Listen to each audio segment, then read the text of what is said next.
जीवन में घटना घटी, सभी जानते हैं। वो कुम्हार आमा बनाया और उसमें बिल्ली के बच्चे रह गए। नारायण नारायण जप कर रहा था, श्री प्रहलाद जी जा रहे थे। पूछा, नारायण का नाम स्मरण कर रहे हो मेरे पिता के राज्य में? उसने कहा, नारायण के अतिरिक्त बेटा तुम्हारे पिता क्या, तुम्हारे पिता जैसे लाखों अब उन बालकों की रक्षा, बिल्ली के बालकों की रक्षा नहीं कर सकते। प्रहलाद जी तो वहीं ठहर गए और उस कुम्हार ने जब 7वें दिन आमा खोला तो भगवान नारायण की कृपा से वो बिल्ली के बच्चे सुरक्षित देखकर आज प्रहलाद जी के हृदय में पूर्ण विश्वास हो गया ठाकुर के प्रति। जय हो। तब बड़ा प्रयत्न कर डाला महाराज हिरण्याकश्यप ने। हिरण्याकश्यप ने मामूली तपस्या नहीं की थी। शास्त्रों में वर्णित है कि हिरण्याकश्यप 10,000 वर्ष अपनी सांसों को रोक करके ब्रह्मा जी को प्रसन्न किया। विचार कीजिए कितना कठिन तप है, बड़ी घोर तपस्या करनी थी। प्रकट हुए तो कहा अमर बना दो। ब्रह्मा जी ने कहा यह वरदान नहीं देता, आया है सो जाएगा। कुछ पॉइंट दियो। फिर तो महाराज हिरण्याकश्यप ने वरदानों की लड़ियां लगा दी थी। न दिन में मरूं, न रात में मरूं, न अंदर मरूं, न बाहर मरूं, न ऊपर मरूं, न नीचे मरूं, न महीने के किसी महीने में मरूं, न ब्रह्मा के द्वारा बनाए हुए किसी जीव से मरूं, न अस्त्र से मरूं, न शस्त्र से मरूं। ब्रह्मा जी ने कहा बस कर भैया, कितना मांगेगा? पर ब्रह्मा जी ने कहा भाई देना पड़ेगा, क्योंकि तुमने तपस्या भी बड़ी उग्र करी है। इतने वरदानों को लेकर के हिरण्याकश्यप बिल्कुल अजेय बना हुआ है। प्रहलाद जी को अपनी मार्ग पर लाने के लिए बड़ा प्रयास किया, लेकिन प्रहलाद जी तो विश्वास के दायरे में चल रहे हैं। हृदय में दृढ़ विश्वास हो चुका है प्रहलाद जी के कि ठाकुर की कृपा के अतिरिक्त उन नन्हे जीवों की रक्षा और कोई नहीं कर सकता था। अपनी आंखों से देख लिया था। अंत में प्रहलाद जी को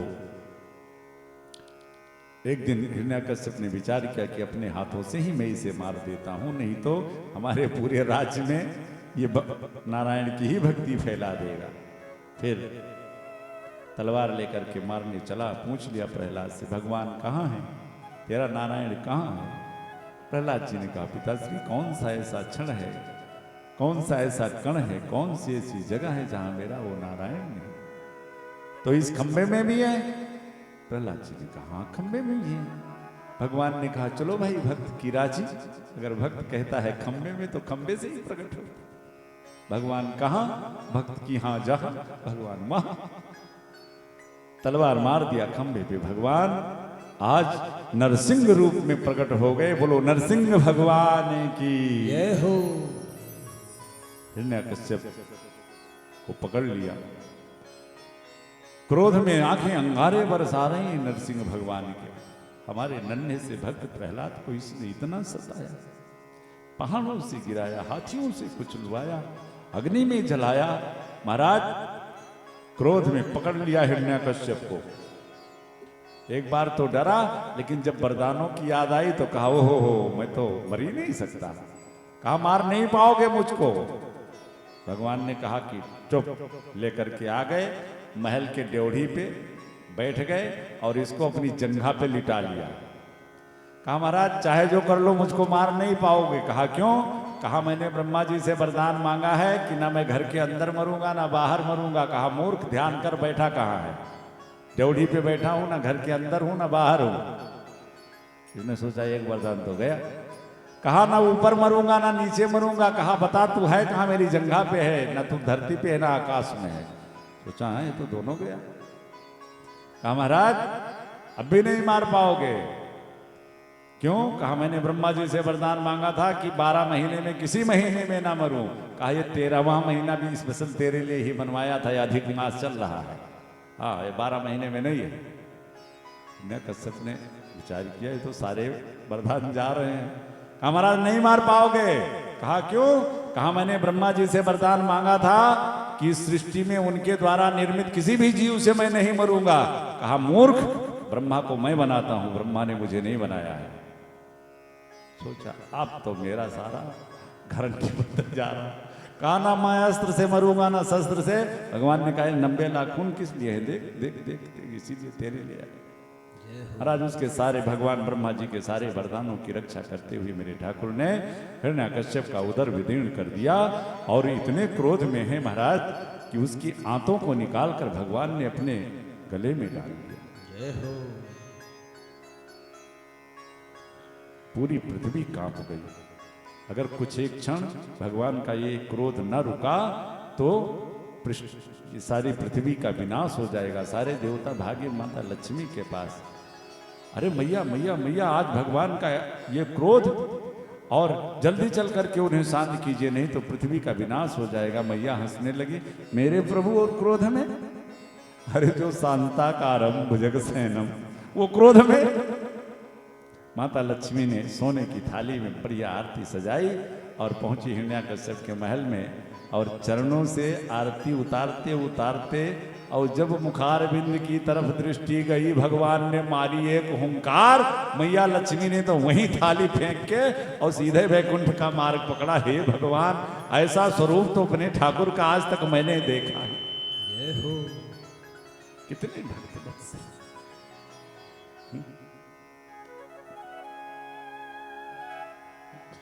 अंत में देवताओं ने श्री प्रहलाद जी को ही आगे किया, बेटा तुम्हारे कारण ठाकुर जी ने रूप धारण किया है, अब तुम ही इस सृष्टि का रक्षण कर सकते हो। श्री प्रहलाद जी जाकर के भगवान की गोदी में बैठ गए। गोदी में बैठते ही भगवान इतने प्रेम में विवल हुए कि प्रहलाद को अपनी जिह्वा निकाल कर चाटने लगे। भगवान ने एक प्रश्न किया प्रहलाद जी से, बाद में क्रोध शांत हुआ जब। कहा अच्छा प्रहलाद एक बात बताओ, हमको देख करके पूरा ब्रह्मांड कांप गया, सारी दुनिया डर गई, लेकिन तुम्हें डर नहीं लगा? प्रहलाद जी ने कहा सरकार, वन का राजा शेर दहाड़ता है तो पूरा जंगल कंपायमान हो जाता है, लेकिन उसी सिंह के पास में उसके छोटे छोटे जो शावक होते हैं, सिंह तो दहाड़ता रहता है लेकिन वो सिंह के छोटे छोटे शावक कूद के कहीं कंधे पे बैठ जाते हैं, कहीं पीठ पे बैठ जाते हैं, उनको उस सिंह से कोई भय नहीं होता। तो प्रभु आप मेरे पिता हो, मुझे आपसे क्या भय? भगवान ने प्रहलाद को हृदय से लगाया। भगवान प्रहलाद को कुछ देना चाहते हैं, बेटा क्या चाहिए? एक बार तो प्रहलाद जी कहना चाहते हैं कि नहीं, हमें कुछ नहीं चाहिए, क्योंकि प्रहलाद जी भगवान के निष्काम भक्त हैं। मैंने बताया था भक्ति कैसी होनी चाहिए, अहेतु की अप्रतिहता, भक्ति में कोई कामना नहीं होनी चाहिए। भगवान के निष्काम भक्त हैं प्रहलाद जी, पर भगवान ने कहा है मांगो, और अगर मना करूं तो ये उचित नहीं है। हाँ सरकार, एक वस्तु अवश्य चाहिए आपसे। भगवान खुश हो गए। प्रहलाद ने कहा सरकार, अगर आप मुझे कुछ देना चाहते हैं तो बस केवल एक वस्तु चाह रहा हूं कि जीवन में कभी कुछ किसी से मांगने की कामना ही ना हृदय में। बोलो भक्त भगवान की जय हो। इस तरह श्री सुखदेव जी महाराज अन्य श्री जड़ भरत महाराज की कथा बड़ी सुंदर सुनाई। एक राजा जो कि धर्मात्मा है, भगवान को मानता है, ज्ञान में परिपूर्ण है, लेकिन जहां ज्ञान होता है वहां अभिमान का बड़ा खतरा होता है। ये ज्ञानी जन जो होते हैं, ये जरा सा चूक जाए 99.9% एकदम ये राइट रहे, 0.1% अगर चूक हो गई तो तुरंत ये अभिमान चढ़ बैठता है। रघुगण बड़ा ज्ञानी था। एक दिन संजोग से जड़ भरत के कंधे पर उसकी पालकी आ गई, और कैसा भी अभिमानी क्यों ना हो, लेकिन भगवत भक्त के कंधे पर जिसका भार आ जाए तो उसका उद्धार कल्याण हो ही जाता है। हमारे श्री भरत जी ने कल्याण किया। आगे श्री सुखदेव जी महाराज अब अष्टम स्कंद में पहुंचते हैं। अष्टम स्कंद में मनवंतरों की कथाएं हैं। सर्वप्रथम बड़ी सुंदर एक चर्चा सुनाई श्री सुखदेव जी महाराज ने महाराज परीक्षित को। राजन, एक त्रिकूट पर्वत पर एक गज रहता है जिसका बड़ा लंबा परिवार है। बड़ी सुंदर कथा है और समाज के लिए एक बड़ी सुंदर शिक्षा है इस कथा से। ये जो कथाएं हैं इनसे हमें शिक्षा क्या लेना चाहिए? देखिए गजेंद्र मोक्ष से कितनी सुंदर शिक्षा समाज को मिल रही है। बड़ा लंबा भरा पूरा परिवार है, 50 पत्नियां हैं, 150 बच्चे हैं। एक दिन सरोवर में स्नान कर रहा था। संयोग से उसी सरोवर में एक मगर रहता था। जब पानी बहुत मैला हो चुका, अपने 150 बच्चों और पत्नियों के साथ जल क्रीड़ा करता हुआ वो गजेंद्र, तो उस मगर ने आकर के गजेंद्र का पांव पकड़ लिया। पहले तो गजराज ने सोचा होगा कोई नन्हा मुन्ना छोटा जीव, जब इसे मेरी शक्ति का एहसास होगा तो अपने आप दूर हो जाएगा। लेकिन जब ग्राह ने अपनी शक्ति लगाई तो गजराज को लगा कि अब इसकी शक्ति के आगे तो मेरी शक्ति कम पड़ रही है। आवाज दिया पत्नियों को, बच्चों को। उसकी पत्नियां, उसके बच्चे तट पर खड़े होकर के गजराज की सूंड में अपनी सूंड फंसा करके बाहर खींच रहे हैं गजराज को।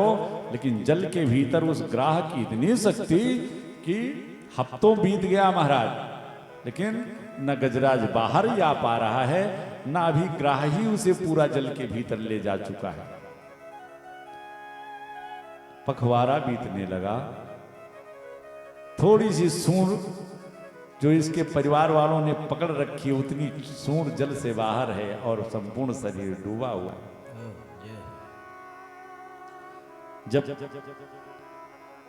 पखवाड़ा बीतने को आया तो जो बच्चे, जो पत्नियां इसको आज 15 दिनों से पकड़े खड़ी थी, धीरे धीरे करके सब ने अपनी सूंड गजराज के सूंड से छुड़ानी शुरू कर दी।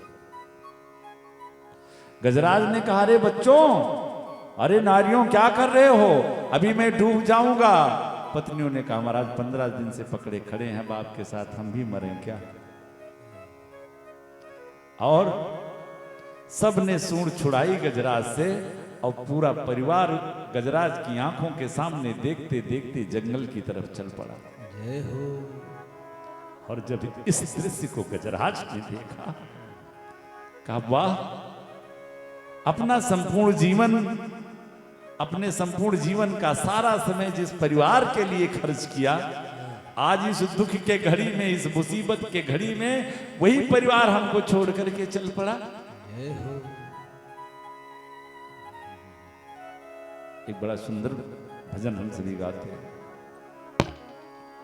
कि सुख के सब साथी दुख में न को, सुख के सब साथी दुख में न को,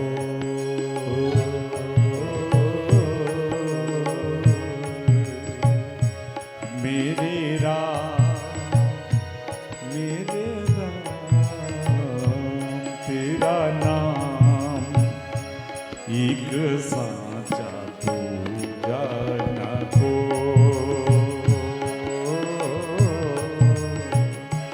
सुख के सब साथी दुख में न को।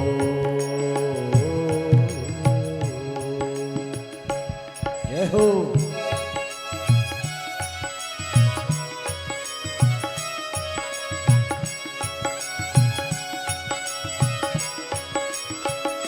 राधे।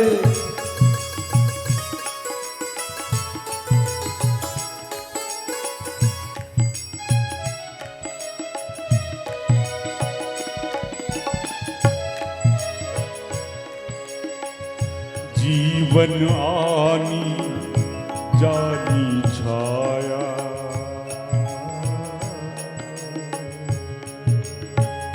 जीवन आनी जानी छाया, झूठी माया फिर काहे को साजी उमरिया, फिर काहे साजी उमरिया, पाप की गठरी ढोई, सुख के सब साथी दुख में न हो।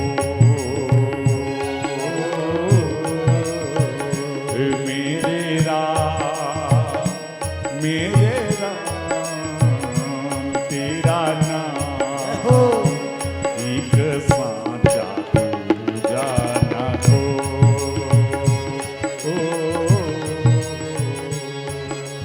जय हो।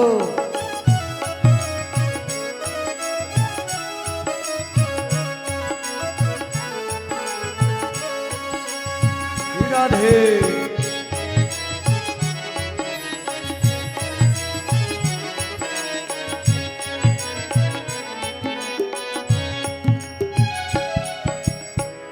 ना कुछ तेरा।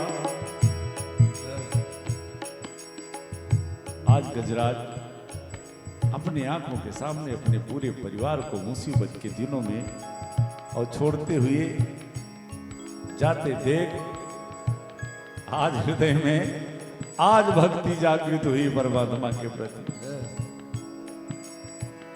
ना कुछ तेरा ना कुछ मेरा,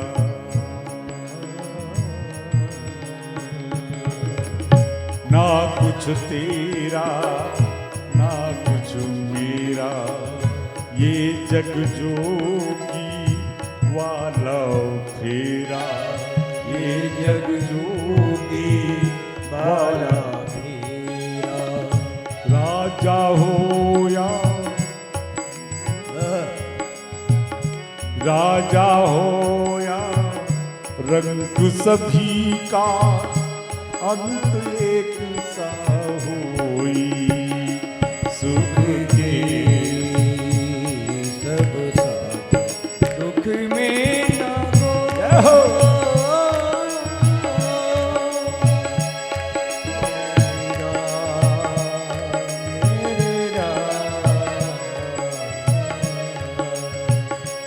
तेरा नाम एक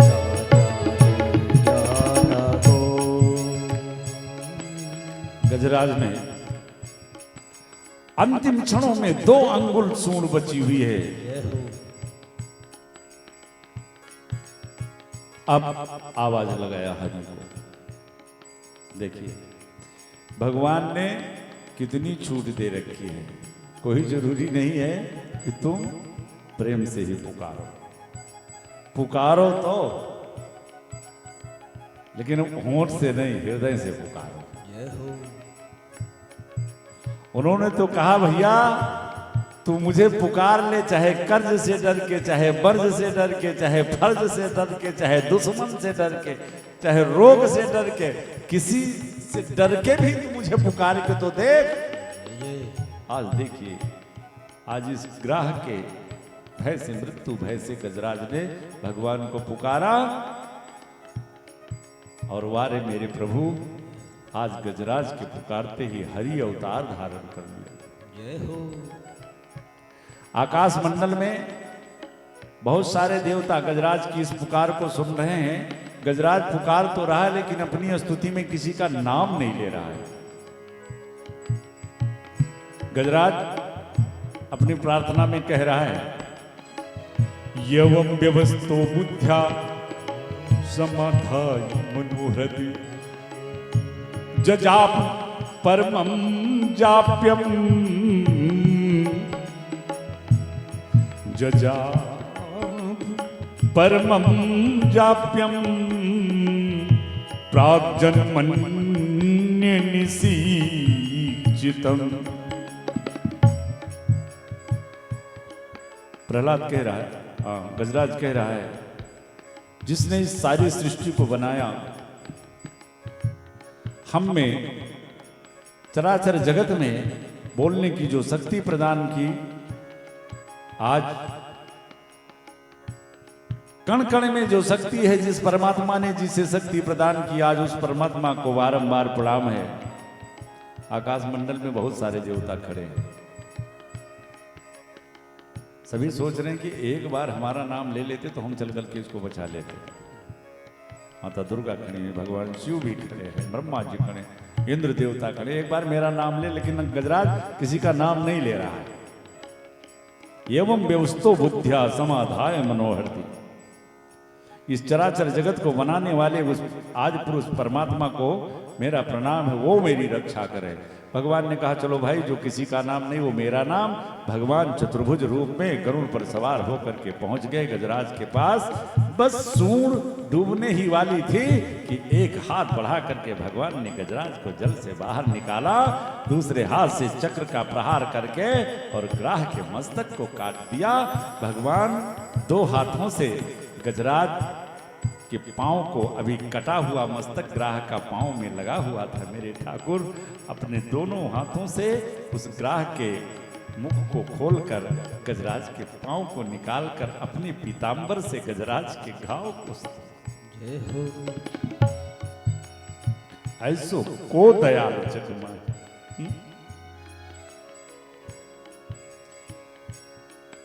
एक आश्चर्य भरी बात देखी गजराज ने। भगवान इस तरह से गजराज की सेवा कर रहे थे, इतने में सामने एक चतुर्भुज रूप में एक देवता प्रकट हो गया। गजराज ने भगवान से पूछा कि महाराज अब ये कौन है? भगवान ने कहा यही ग्राह तो है जिसको मैंने अभी मारा है। गजराज बड़ा आश्चर्य में पड़ा कि सरकार ये तो आपके स्वरूप में हो गया। कहा हाँ मेरे धाम जाएगा, मेरे हाथों से मरा है। कहा अरे प्रभु आए मुझको बचाने और मुक्ति दिया ग्राह को हमसे पहले। भगवान ने कहा मेरे हाथों बचना तो मुक्ति है ही है, मेरे हाथों मरना भी मुक्ति ही।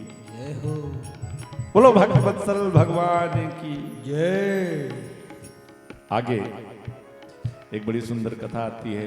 एक बार श्री दुर्वासा ऋषि देवराज इंद्र को एक माला प्रदान करी। सो इंद्र महाराज ने, उनसे भी थोड़ी सी धृष्टता हो गई, गलती हो गई, उस माला का वो अपमान कर बैठे और महाराज दुर्वासा के ही सामने वो माला उठा के अपने हाथी ऐरावत के गले में डाल दिया। ऐरावत ने उस माला को तोड़ करके नीचे पृथ्वी पे डाला और उसी पर पांव रख करके सामने से गुजर गया। ये दुर्वासा जी कैसे बर्दाश्त करते? ऐ इंद्र जा, श्राप देता हूं कि तू श्री विहीन हो जा। एक संत का अपमान। अब स्त्री विहीन होने का मतलब, जब श्री जी स्वर्ग से चली गई तो सारे देवता निर्वस्त्र, कुचराई, सभी भगवान के पास गए, भगवान से प्रार्थना करी। फिर भगवान ने देवताओं और दैत्यों के सहयोग से समुद्र मंथन करवाया। जब वो मंदराचल समुद्र में डूबने लगा तो भगवान ने कच्छप भगवान का स्वरूप धारण किया। उस मंदराचल को अपनी पीठ पे धारण करके और समुद्र से 14 रत्नों के साथ बहुत सारे उपरत्न भी निकले, उसमें से विष, और जब अमृत निकला तो अमृत को पाने के लिए सारे दैत्य लोग तो अमृत का घड़े लेके भाग गए। देवता बेचारे उदास हो गए, भगवान से कहा सरकार लो, जिसके लिए इतना प्रयत्न किया सारे दैत्य ले गए। भगवान की शरणागति ली देवताओं ने, और भगवान की शरणागति जो ले लेता है तो फिर वो अधूरा खाली कैसे रह सकता है। भगवान ने कहा चिंता मत करो। फिर देवताओं को वो अमृत वापस दिलाने के लिए भगवान ने मोहिनी रूप धारण किया और दैत्यों को मोहित करके तो देवताओं को तो अमृत पिलाया और दैत्यों को मदिरा का पान करा दिया। बोलो भक्त भगवान की जय हो। एक बार श्री शुक्राचार्य जी महाराज से, जो दैत्यों के गुरु हैं महाराज बलि ने कहा महाराज एक बात बताओ, हम दैत्य लोग तपस्या करके बल तो अर्जित करते हैं, लेकिन ये देवता लोग जो है बार बार पुनः हमारा राज्य छीन लेते हैं, हमारे बल पराक्रम को ये घटा देते हैं। शुक्राचार्य जी ने कहा देखो ऐसा है, भगवान ब्राह्मणों के बड़े अनन्य भक्त हैं, तुम ब्राह्मणों की और गौ की सेवा करके अजय बन सकते हो। बस महाराज उसी दिन से महाराज बलि ने ब्राह्मणों को और गौ को अपना ईश्वर मान करके और पूरे राज्य में गौ और ब्राह्मण की सेवा होने लगी। बलि यज्ञ पर यज्ञ किए जा रहा था और उसके फलस्वरूप त्रैलोक विजेता हो गया दैत्यराज बलि।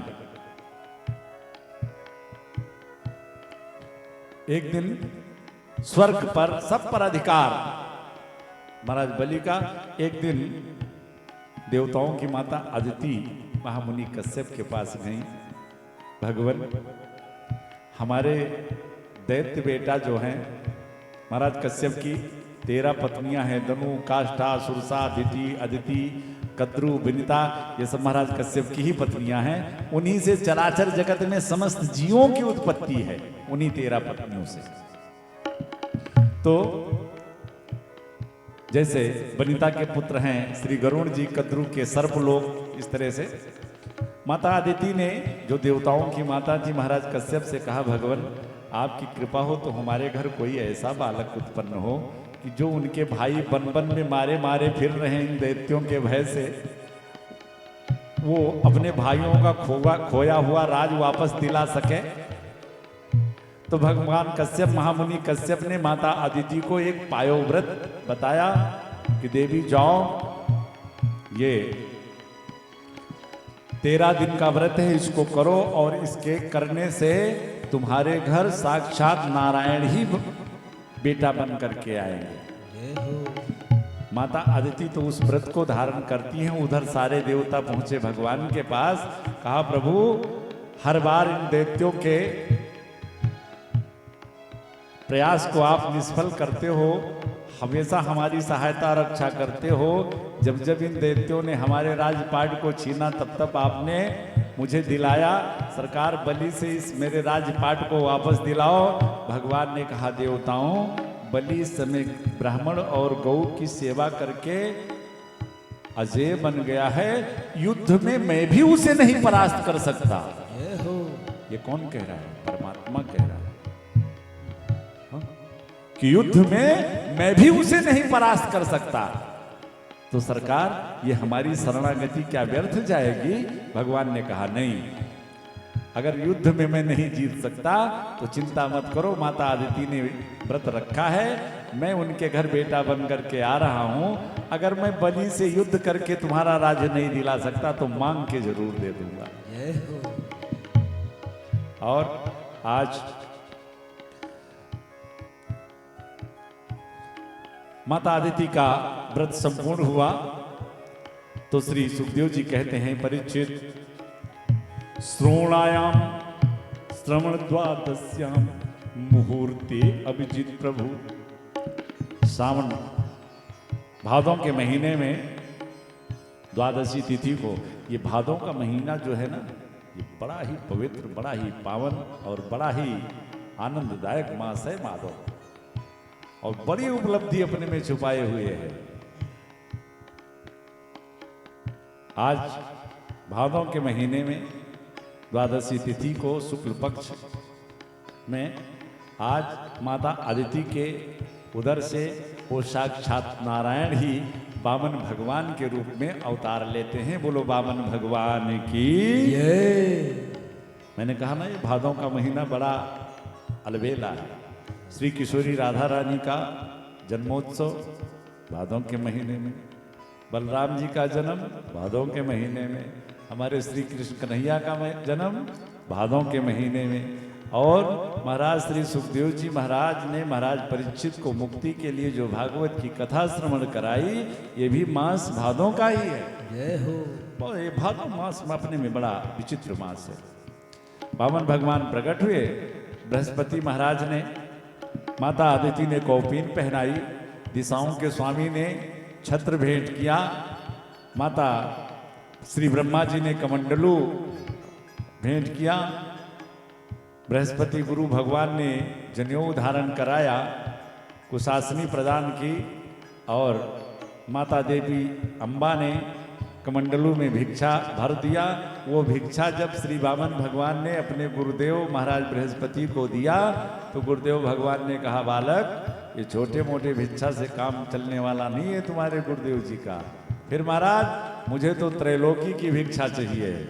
अच्छा महाराज, तो त्रैलोकी तो इस समय महाराज बलि के पास है। बस क्या था महाराज, 52 अंगुर की मूर्ति में हमारे ठाकुर जी, पांव में पादुका, बगल में कुशासनी, हाथ में छत्र, एक हाथ में कमंडल, चटपट चटपट करते हुए चल पड़े जहां महाराज बलि यज्ञ पर यज्ञ किए जा रहे हैं। महाराज बलि के उस यज्ञशाला में जब भगवान प्रकट हुए तो महाराज लगता है कि द्वितीय भास्कर आज दूसरा सूर्य महाराज बलि के उस यज्ञ मंडप में पधार गया हो। महाराज बलि ने पीछे मुड़ करके देखा, इतना तेजवान ब्राह्मण, इतना दिव्य ब्राह्मण आज तक तो मैंने कभी देखा ही नहीं। आज बलि धन्य हो गया, दौड़ के चरणों में गिरा, जय हो सरकार की। प्रभु आदेश करो, क्या चाहिए। वामन भगवान चुप हैं, कुछ नहीं बोल रहे। बलि ने लाखों प्रलोभन दे डाला। महाराज आप कहें तो आपको लाखों गैया दे दूं, आप कहें तो अपना ये सोने का बना हुआ महल दे दूं। बड़ा बड़ा प्रलोभन दिया, यहां तक कि कहा महाराज अब मन ही मन विचार कर रहा है, ये बोल नहीं रहे हैं। और भगवान बलि को पक्का करने में लगे हैं कि जब एकदम फिट हो जाए तब हम शुरू करें। हाँ, अंत में बलि ने कहा, महाराज गा कांचनम गुणवत धाम मृष्टम तथा न पेयुत व विप्र कन्याम। महाराज आप कहो तो, जैसे आप छोटे से 52 अंगुल के हो ना, आप कहो तो ऐसी ही कन्या ढूंढ करके कम से कम आपका विवाह ही करवा दो। वामन भगवान अब बोल पड़े, अच्छा बलि एक बात बताओ, तुम कह रहे हो कि मेरा विवाह करवा दोगे। बलि ने कहा, बलि तो खुश हो गए, ओहो क्या पूछना, आप तो ब्राह्मण को देने को मिल जाएगा। हाँ सरकार, आप एक क्या, आप कहो तो 10 20 50 करवा दो। वामन भगवान ने कहा, अच्छा बलि एक बात बताओ, अभी तक तो मुझे कहीं कुछ रहने की जरूरत पड़ती नहीं थी। ये छत्र था, पूजा पाठ करके शयन करना होता था तो छोटा सा आसन लगा के सो जाता था, छत्र लगा के गुजारा हो जाता था। लेकिन जब शादी हो जाएगी, पत्नी आ जाएगी तो फिर तो रहने की व्यवस्था। अरे बलि महाराज खुश हो गया, महाराज ये हमारा स्वर्णिम महल आज से आपका। वामन भगवान ने कहा, अच्छा बलि एक बात बताओ, पत्नी होगी तो मेरे पास बच्चे भी होंगे। बलि ने कहा, सरकार जरूर होंगे। तो कहा जब बच्चे बड़े होंगे तो उनके पढ़ने लिखने वाली व्यवस्था। कहा महाराज ये है ना मेरा हिरण्यकश्यप महाविश्वविद्यालय, इसमें पढ़ेंगे आपके बच्चे। वामन भगवान ने कहा, अच्छा बलि एक बात बताओ, बच्चे होंगे तो 10 20 बच्चे भी हो सकते हैं। बलि ने कहा, सरकार वो तो आप जानो, हो भी सकते हैं। तो वामन भगवान ने कहा कि बलि मैंने देखा है दुनिया में कभी कभी किसी किसी माता पिता के 4-6 बच्चे होते हैं, उसमें से 1-2 मर जाते हैं। और जब वो बच्चे मर जाते हैं तो वो माता पिता बहुत रोते हैं।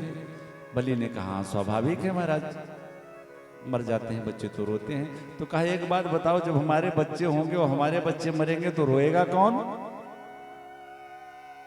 तो बलि ने कहा, महाराज बच्चा आपका मरेगा तो आपको ही रोना पड़ेगा। तो वामन भगवान ने कहा, तो रोने वाला काम है काहे को हम करें। बलि ने सोचा इतनी देर से भूमिका बनाई और सारा इन्होंने मटिया मेट किया। बलि ने कहा, सरकार ये बलि के द्वार पर आप खड़े हो, आज तक इस बलि के द्वार से कोई ब्राह्मण खाली हाथ गया नहीं है, बिना आपको दिए कुछ जाने नहीं दूंगा। वामन भगवान ने कहा, तो ये ब्रह्मचारी भी आज तक किसी से कुछ लिया नहीं है बलि। पर एक बात है, तुम्हारी बड़ी श्रद्धा है भाई, और हो क्यों ना, फिर भगवान उसके कई पीढ़ियों का गुणगान करे। तुम्हारे पिता विरोचन क्या महाराज दानी हिरण्यकश्यप तक की प्रशंसा करते। बलि भी गदगद हो गया, भाई तुम्हारी ये निष्ठा देख करके आज मन कह रहा है, चलो तुम नहीं मान रहे हो तो कुछ दे ही दो। बलि ने कहा, सरकार हुक्म करो। कहा और कुछ तो चाहिए नहीं, बस 3 कदम भूमि दे दो बस। बलि ने माथा पकड़ा, त्रैलोक विजेता के सामने खड़ा है और जैसे वामन है ऐसे बुद्धि भी लगती है इसकी बहुत छोटी है। कहा ले लो महाराज जहां मर्जी।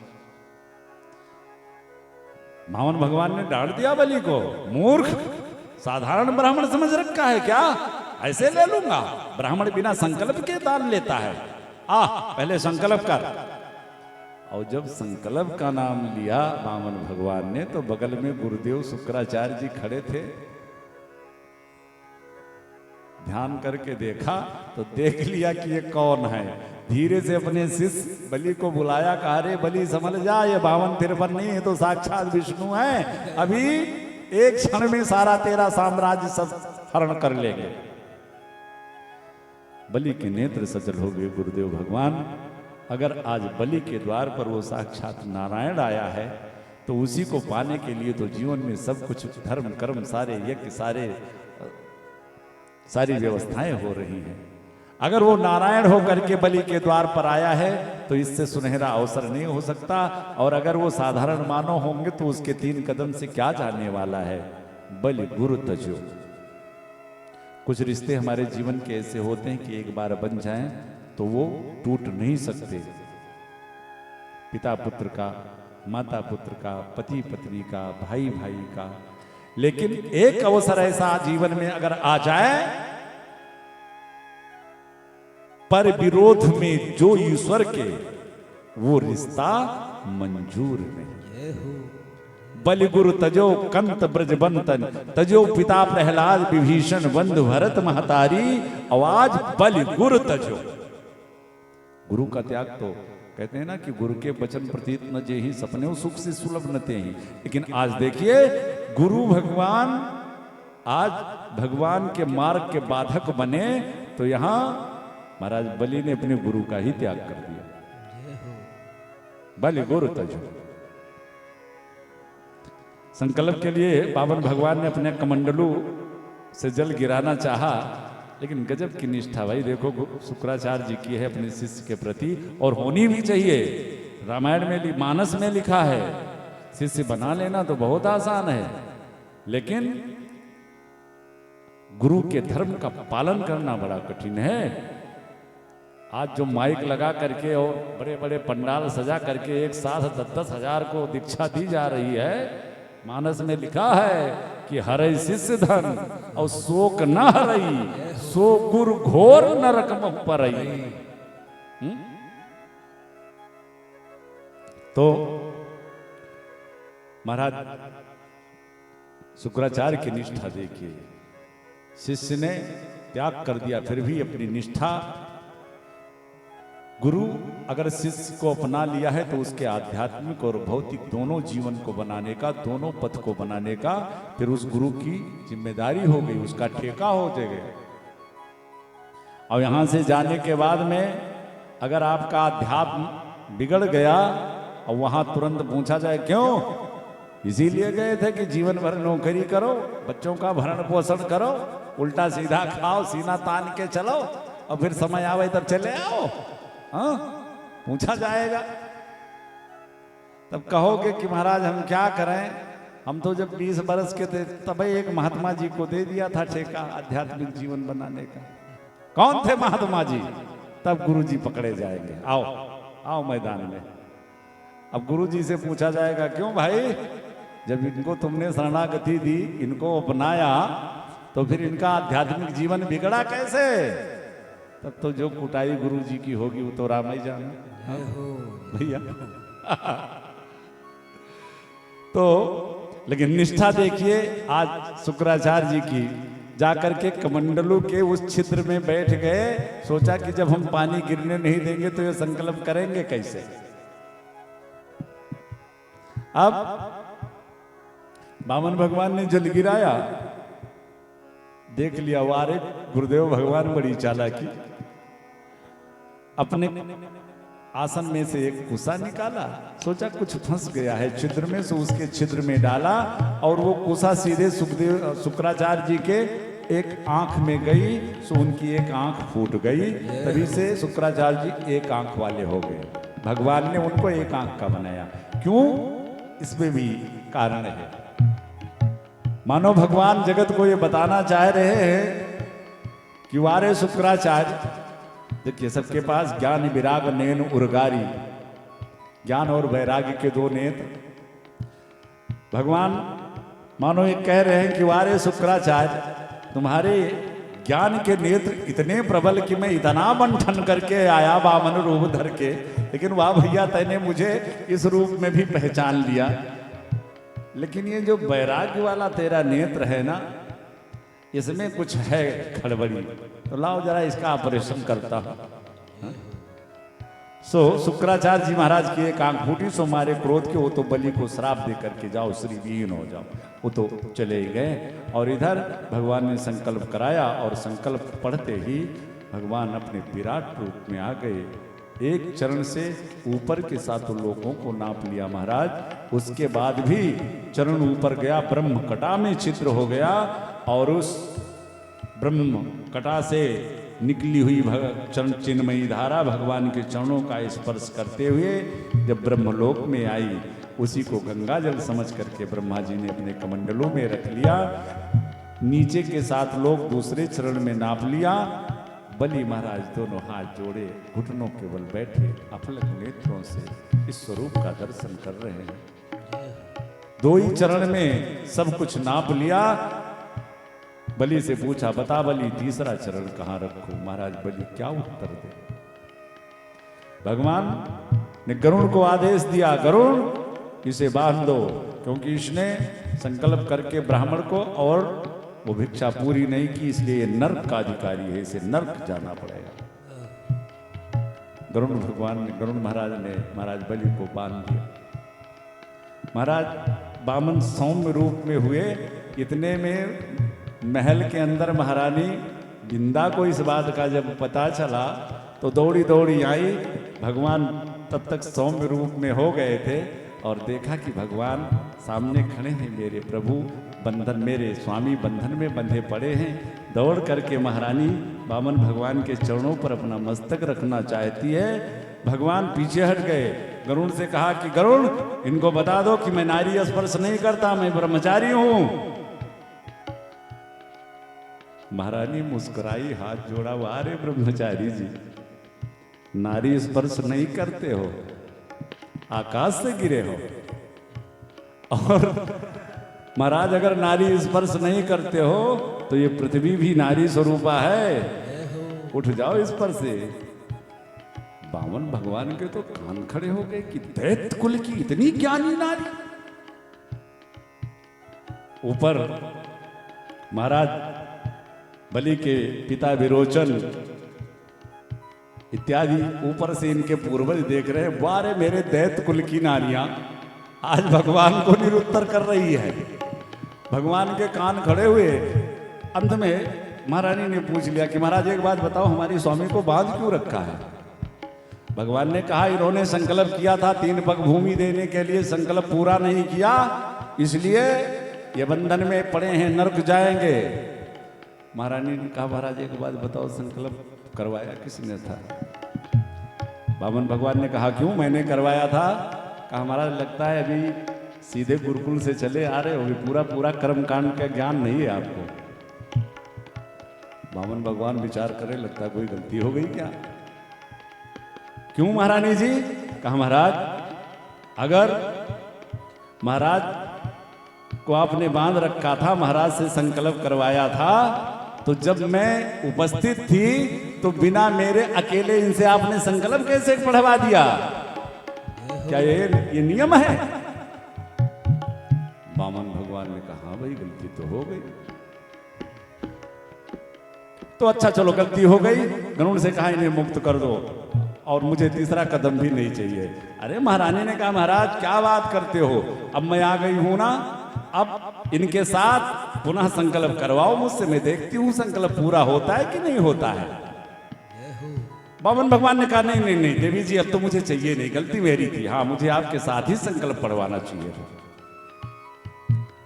पर वृंदा ने कहा, नहीं महाराज आप दोबारा संकल्प पढ़ो। महाराज बलि सोच रहे हैं 2 कदम में सब कुछ चला गया, महारानी जी आ रहे हैं दोबारा संकल्प करवाने, भगवान अब जाने क्या करावेंगे। हाँ, वामन भगवान के चरणों में मस्तक रख करके महारानी ने कहा, सरकार मैं जानती हूं कि आप कौन हो। प्रभु विचार कीजिए कि आपका नाम लेकर के कोई संकल्प कर ले तो वो संकल्प पूर्ण हो जाता है, और जिसका संकल्प आप स्वयं कराओ वो अधूरा रह जाए। जय महाराज जी ने भगवान से कहा, सरकार एक बात बताओ कि धन बड़ा होता है, संपत्ति बड़ी होती है, कि उस संपत्ति का मालिक बड़ा होता है? भगवान ने कहा, नहीं भाई, स्वाभाविक है कि संपत्ति के मालिक से ही संपत्ति है, तो मालिक ही बड़ा है। तो कहा, सरकार 2 चरण में तो हमारे स्वामी की संपत्ति का आपने को अपनाया है, तीसरे चरण में मेरे स्वामी को ही आप अपना लीजिए। जय हो। भगवान को इशारा किया, प्रभु ये तीसरा चरण मेरे स्वामी के मस्तक पर रख दीजिए। और धन्य है महाराज बलि के भाग, आज भगवान ने अपना चरण तीसरा मस्तक पे ही रख दिया। सारे देवता लोग पुष्पों की वर्षा करने लगे। त्रैलोक का राज लेकर के महाराज भगवान ने तो देवताओं को दे दिया, लेकिन महाराज बलि को अपना सबसे प्रिय लोक सुतल लोक प्रदान किया। बलि, आज से तुम सुतल लोक के राजा। और कुछ चाहिए? बलि ने कहा, सरकार जब से आपका दर्शन किया तब से ये छवि नेत्रों से हट नहीं रही है, तो क्या चाहिए?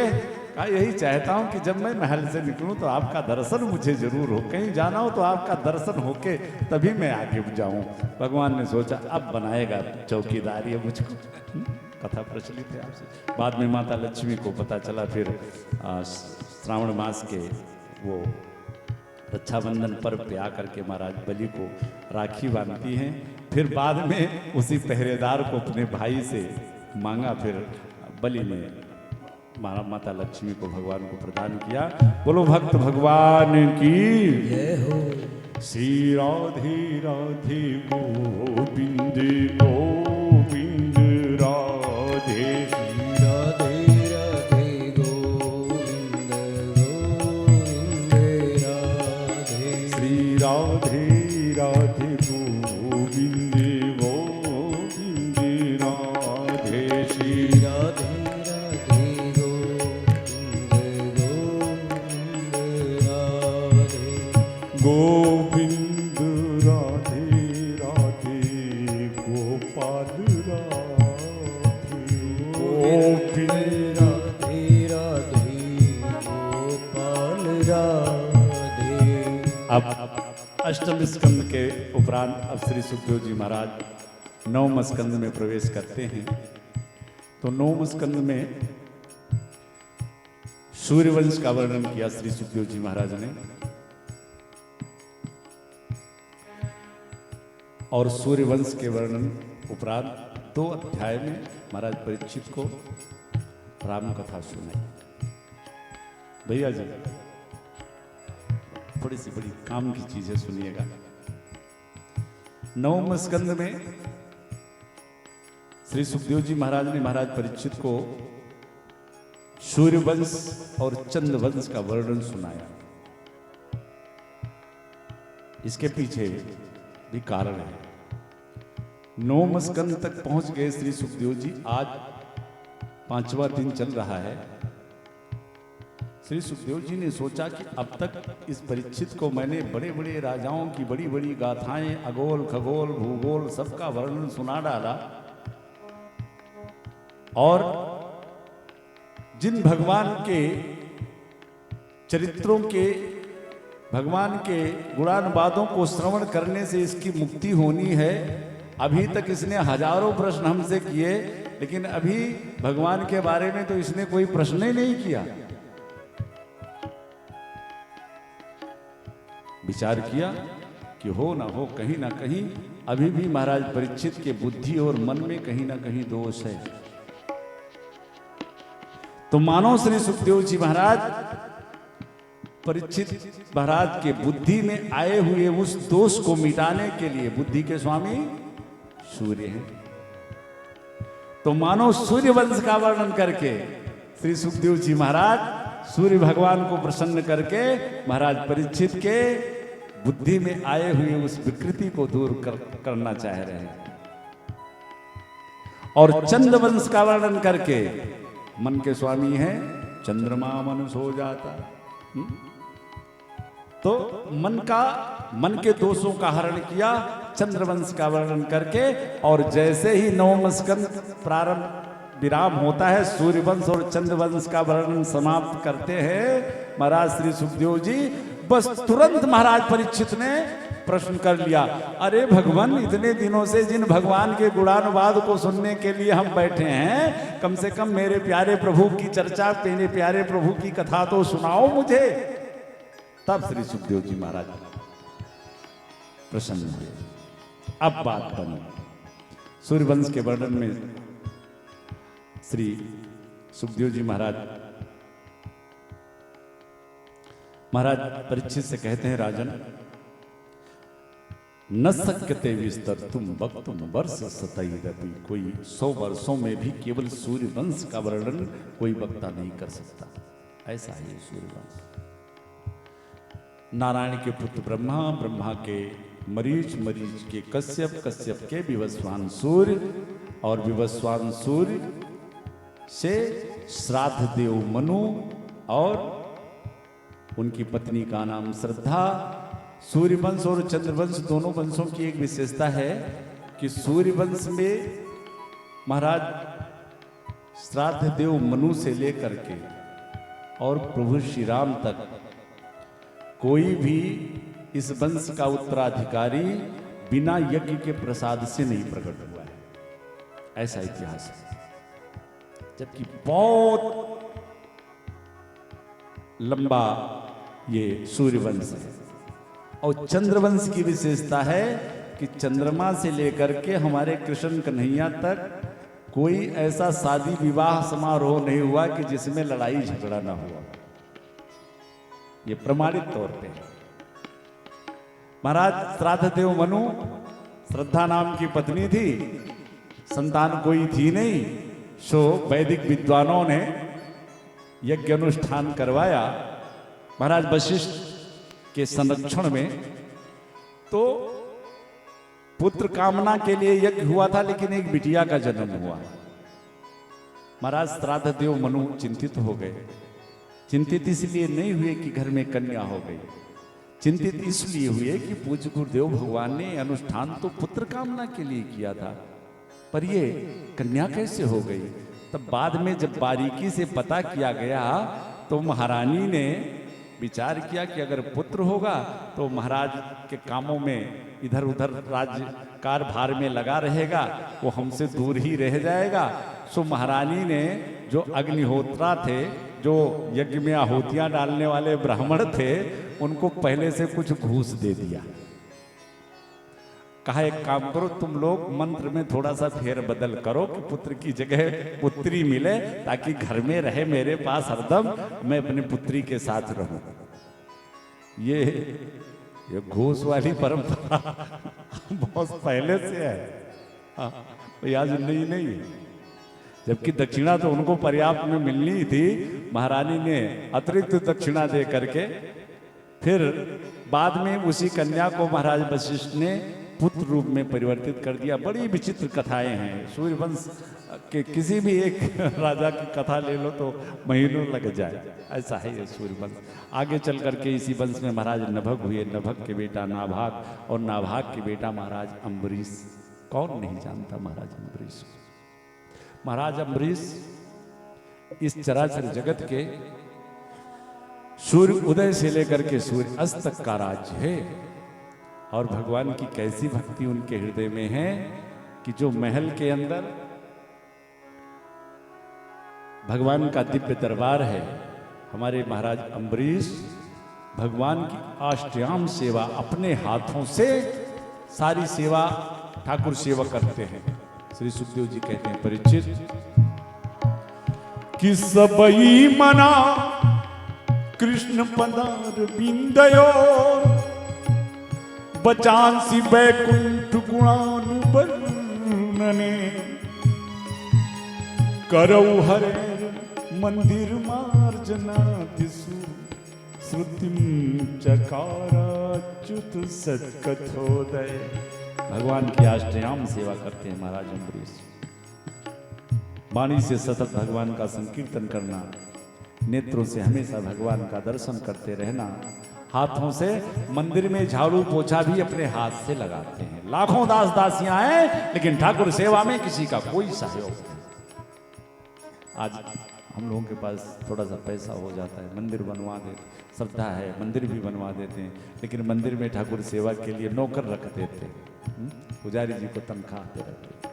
लेकिन देखें महाराज अम्बरीश भगवान की आष्टयाम सेवा करते हैं। अरे यहाँ तक कि भगवान को भोग लगाने के लिए जो प्रसाद तैयार करते हैं वो आटा भी अपने हाथ से चक्की से पीसते हैं कि कोई सेवक साफ सफाई से कर पाएगा कि नहीं कर पाएगा। एक बार तो गर्मी का महीना था, महाराज अम्बरीश बैठे चाकी चला रहे थे, पसीना हो रहा था, सम्राट थे, पसीना हो रहा था, चाकी चलाए जा रहे थे, भगवान का संकीर्तन करते जा रहे हैं। अचानक पीछे से दिव्य सुगंधित हवा का झोंका आया और महाराज अम्बरीश ने जब पीछे मुड़ करके देखा तो देखा स्वयं ठाकुर जी ही अपने पीतांबर से महाराज अम्बरीश को पंखा झल रहे हैं। अरे महाराज अम्बरीश तो दौड़ के भगवान के चरणों को पकड़ लिया। अरे सरकार, हम आपके दासानुदास, आप हमारी हम किंकरों की इस तरह से सेवा करो। भगवान ने कहा, अम्बरीश तुम इतने बड़े सम्राट होकर के जब मेरे लिए चाकी चला सकते हो तो क्या मैं तुम्हारे लिए पंखा भी नहीं कर सकता। आज भगवान अम्बरीश से इतने प्रसन्न हो गए कि अपना सुदर्शन चक्र ही उन्हें समर्पित कर दिया। तुम सतत हमारी सेवा में लगे रहते हो, तुम्हारे राज के ऊपर कोई आपत्ति विपत्ति आए तो ये सावधान, ये सुदर्शन आपकी रक्षा करेगा। दुर्वासा ऋषि एक बार आए, कथा प्रचलित है, और महाराज अम्बरीश ने एकादशी का व्रत कर रखा था। व्रत का एकादशी सभी को, जो वैष्णव हैं उन्हें एकादशी व्रत रखना चाहिए। आप साल में कोई व्रत मत करो। अगर आपने एकादशी धारण कर लिया है तो शास्त्रों में ऐसा वर्णन है कि साल में जितने अन्य व्रत हैं उन सभी व्रतों का फल आपको प्राप्त हो जाता है।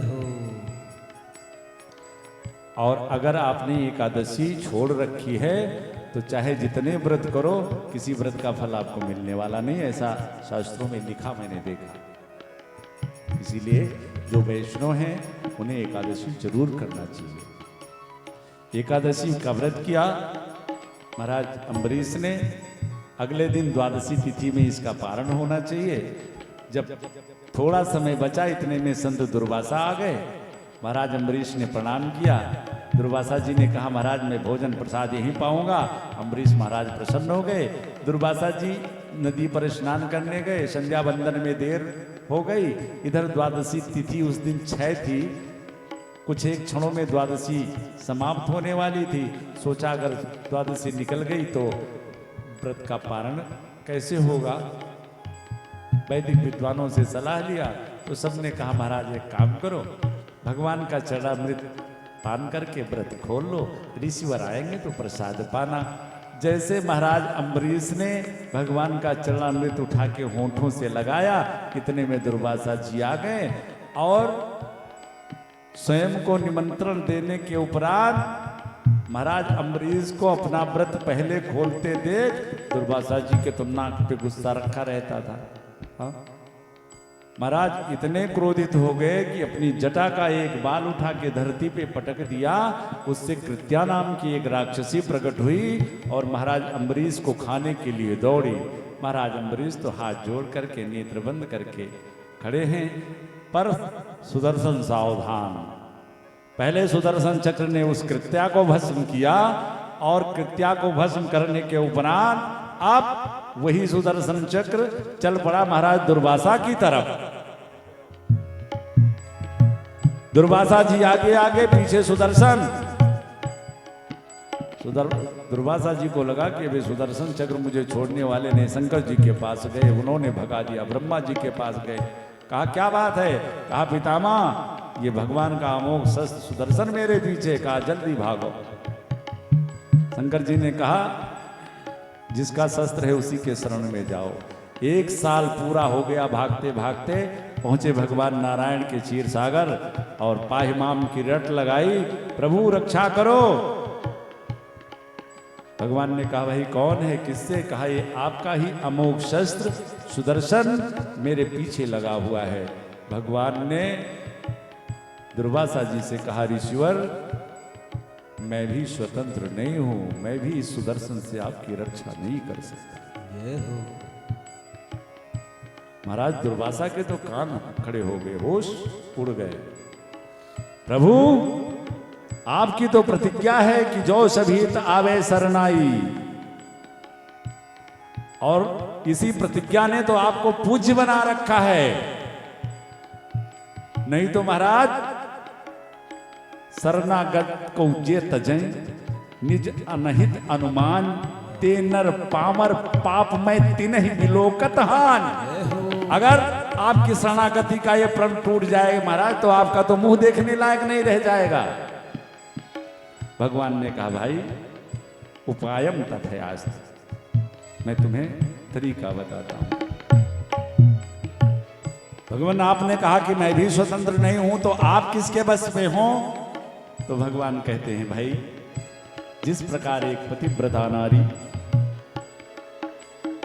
बसी पुरवंती माम भक्त्या सत स्त्रिया सतपतिम यथा, जैसे एक पतिव्रता नारी पति परायण होकर के और अपने पति को अपने बस में करके उसकी पूजा आराधना करती रहती है, ऐसे हमारे भक्त हमारे पारायण हो करके वो हमको अपने बस में कर लेते हैं।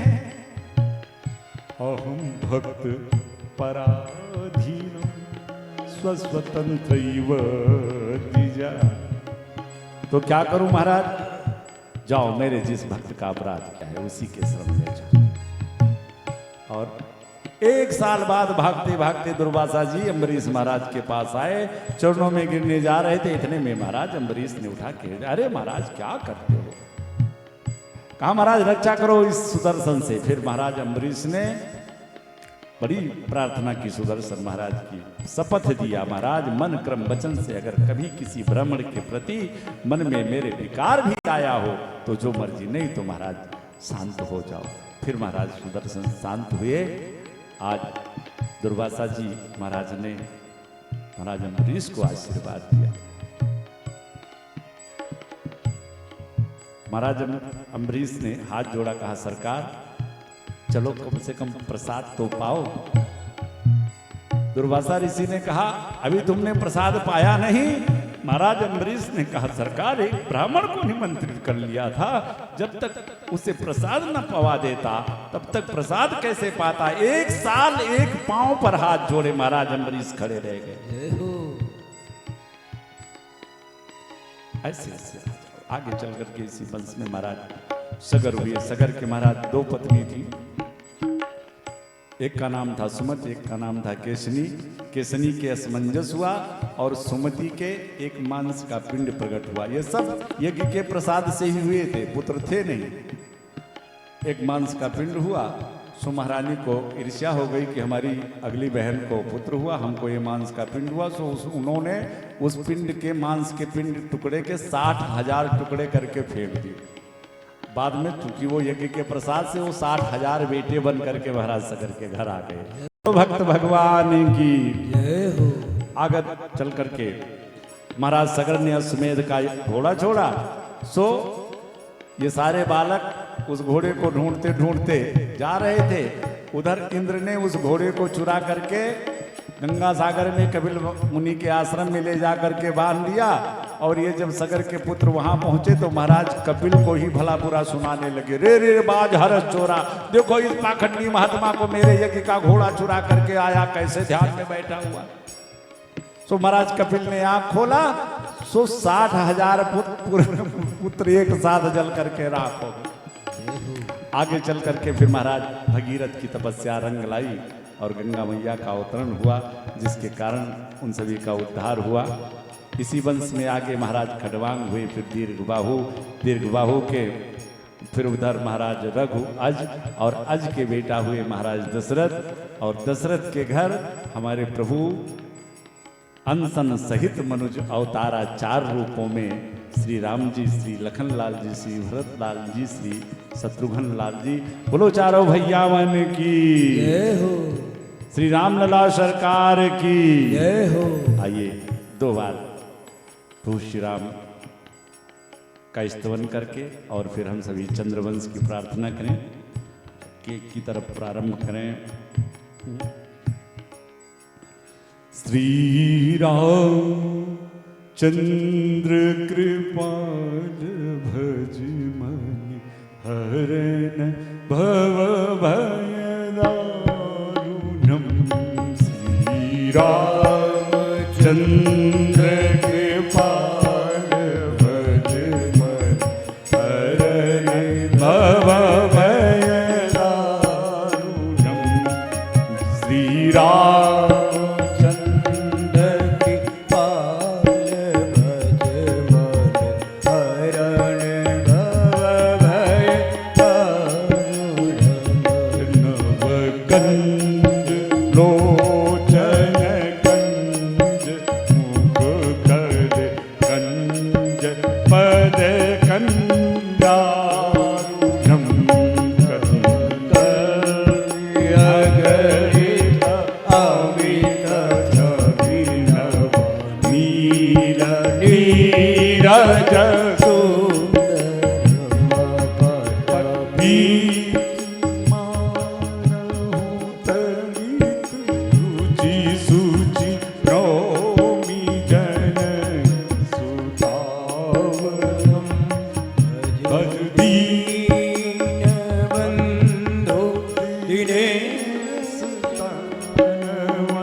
बोलो श्री राम राजा सरकार की जय हो, भक्त वत्सल भगवान की जय हो। 2 अध्याय में बड़ी सुंदर राम कथा महाराज श्री सुखदेव जी महाराज ने महाराज परीक्षित को सुनाई और अब यहीं से चंद्रवंश का वर्णन कर रहे हैं श्री सुखदेव जी महाराज।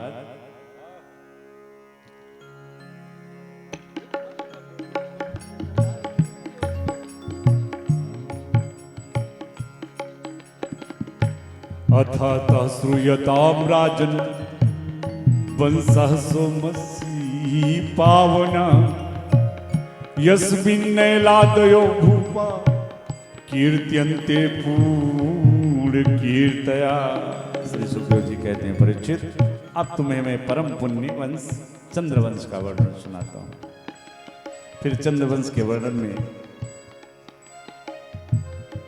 महाराज श्री सुखदेव जी कहते हैं कि नारायण के बेटा ब्रह्मा, ब्रह्मा के अत्रि और अत्रि के चंद्रमा, और इन्हीं चंद्रमा से चला चंद्रवंश। बहुत सारे राजाओं का चित्रण करने के उपरांत बाद में यदुवंश का वर्णन करते हुए श्री सुखदेव जी महाराज ने परीक्षित से कहा, राजन, इसी यदुवंश में अजमीर, देवमीर, सूरसेन प्रभृति और सूरसेन के बेटा हुए आनक दुंदुभी, जिन्हें हम वसुदेव कहते हैं। महाराज वसुदेव की 7 पत्नियां, गौरवी, रोहिणी, भद्रा, मदिरा, रोचनाइला, देव की प्रमुखा आसन पत्न्यानक दुंदुभे। 7 पत्नियां, जिसमें 7वीं देवकी और माता देवकी से 8 संतानें। 8वें साक्षात भगवान श्री कृष्ण, और सुखदेव जी कहते हैं परीक्षित, 9वीं एक बिटिया हुई जिसका नाम सुभद्रा पड़ा। परीक्षित, जो तुम्हारी दादी मां लगती हैं। भगवान श्री कृष्ण का जन्म तो मथुरा में हुआ, लेकिन जन्मोत्सव मनाया गया गोकुल में। 4 वर्ष गोकुल में रहने के बाद वृंदावन आ गए। 6 वर्ष वृंदावन में लीला करी, और 10 वर्ष 56 दिन के अवस्था में मथुरा में जाकर के मामा कंस को मार करके और द्वारिकापुरी का निर्माण करके स्वयं द्वारिकाधीश बनकर 125 वर्षों तक इस धराधाम पर रहे, और 125 वर्षों में अपनी समस्त लीलाओं को संपूर्ण करके इस धराधाम से प्रस्थान कर गए। बोलो गोविंद भगवान की जय हो। कथा सुना के सुखदेव जी महाराज चुप हो गए। महाराज परीक्षित ने कहा, महाराज हो गई कृष्ण कथा? सुखदेव जी ने कहा, पूरी तो सुनाई दे। तब महाराज परीक्षित ने हाथ जोड़ करके प्रश्न किया, सरकार, जिस कथा को सुनने के लिए हम इतने दिनों से पिपासु बने बैठे हैं, अब मेरे प्यारे प्रभु की कथा शुरू होगी, और उसी कथा को आपने 2 मिनट में बड़े बड़े राजाओं का चरित्र चित्रण किया, तो महाराज इतने विस्तार से, और जब मेरे प्यारे प्रभु की कथा आई तो इतनी जल्दी? बस महाराज परीक्षित ने हाथ जोड़ करके प्रश्न किया, और यहीं से प्रारंभ होता है भागवत का 10वां स्कंद। कथितो वंश विस्तारो भवता सोम सूर्यो, राज्यो चौभय वंशानाम। सभी मन कल्याण ही चल रहा है। कथितो वंश विस्तारो भवता सोम सूर्यो, राज्याम चौभय वंशानाम, चरितम परमाद्भुतम। यदोश्च धर्मशीलस्य यदोश्च धर्मशीलस्य नितरां मुनिः सत्तमं, तत्रासेनावतीर्णस्य विष्णोर्वीर्यां विशंसना। महाराज, मैं ये जानना चाहता हूं कि मेरे पावन प्रभु का जन्म इस चंद्रवंश में, इस पावन चंद्रवंश में कैसे हुआ। सरकार, मैं ये जानता हूं कि कृष्ण कथा इस भव सागर में, इस भव रोग की सबसे मीठी दवा ये श्री कृष्ण कथा है। दवा कई प्रकार की होती है, एलोपैथिक, आयुर्वेदिक, होम्योपैथिक। एलोपैथिक एक रोग घटाएगी तो 10 पैदा कर देगी, है ना। आयुर्वेदिक दवा होती तो बहुत बढ़िया, लेकिन पियो तो मुंह कड़वा कर देती है। लेकिन सबसे मीठी दवा, सबसे सुंदर दवा होम्योपैथिक होती है। 2-2 गोली मीठी मीठी चूसते जाओ और बीमारी को जड़ से खत्म करते जाओ। जड़ से खत्म करती है होम्योपैथिक दवा।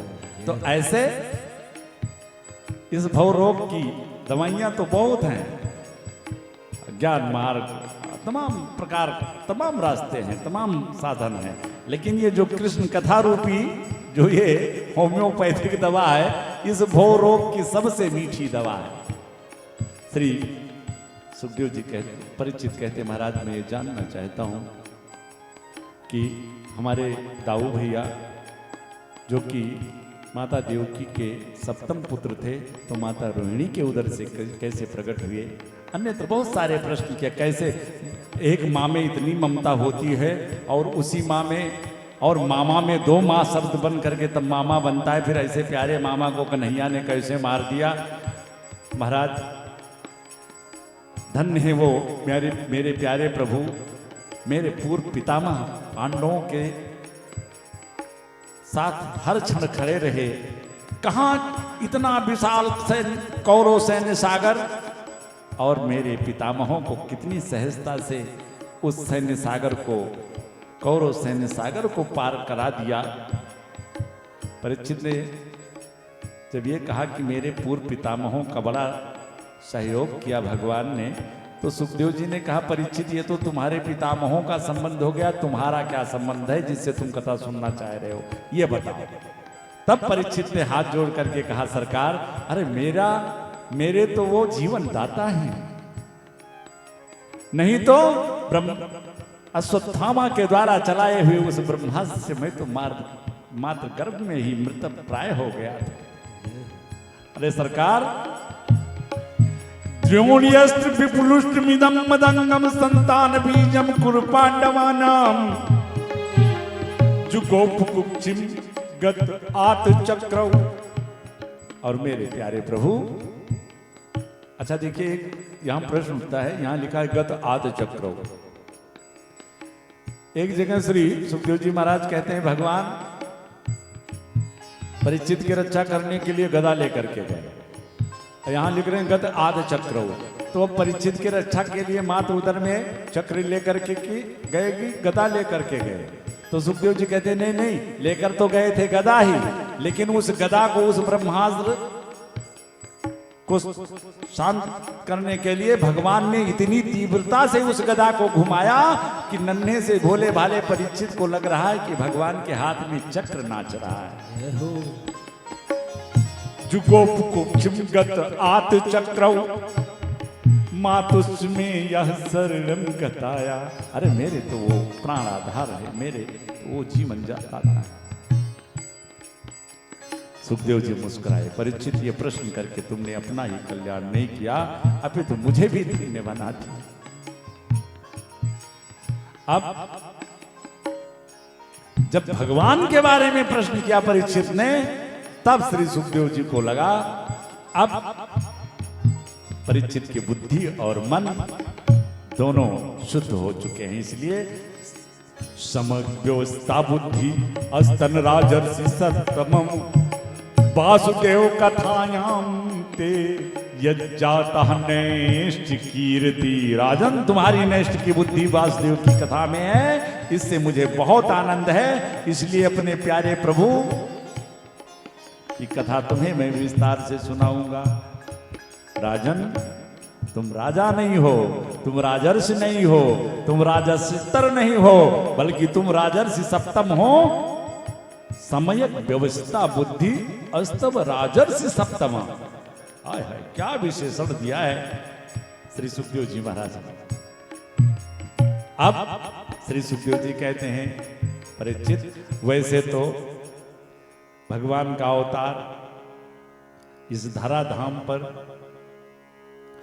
जब जब होई धर्म के हानि, जब जब होई धर्म के हानि, जब जब होई धर्म के हानि, जब जब होई धर्म के हानि, बाढ़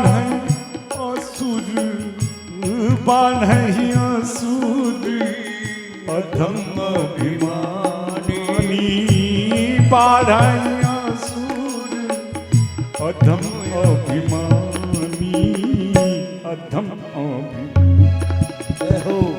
तब तब धरी प्रभु विविध शरीरा, तब तब धरी प्रभु विविध शरीरा, हरहि कृपा निधि सज्जन पीरा हरई इस निधि सज्जन पीरा तब धरी जय हो राधे।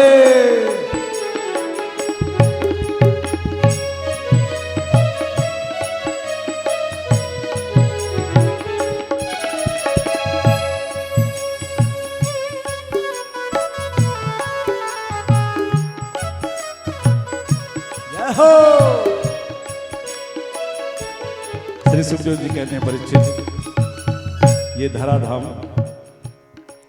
इस धराधाम पर जब अत्याचार अनाचार दुराचार बहुत फैल गया तो एक बार सभी देवता लोग, माता पृथ्वी, सभी ब्रह्मा जी के पास गए।